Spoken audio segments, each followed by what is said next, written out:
আগামী দিন এই আলিপুরদুয়ারের মাটি বাংলা এবং মামাটি মানুষ তৃণমূলের দুর্জয় ঘাঁটি, এটা আপনাদের প্রমাণ করতে হবে।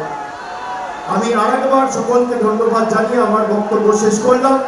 জয় হিন্দ, বন্দে মাতরম, তৃণমূল কংগ্রেস জিন্দাবাদ, মামাটি মানুষ জিন্দাবাদ, জয় বাংলা। জোরে বলো জয় বাংলা। এখানে যারা আছেন হাত তুলে বলুন তো জোরে, গলায় যত আওয়াজ আছে, জয় বাংলা, জয় বাংলা, জয় বাংলা, জয় বাংলা, জয় বাংলা, জয় বাংলা। যতই বড় হামলা, যতই বড় হামলা, যতই বড় হামলা আবার জিতবে।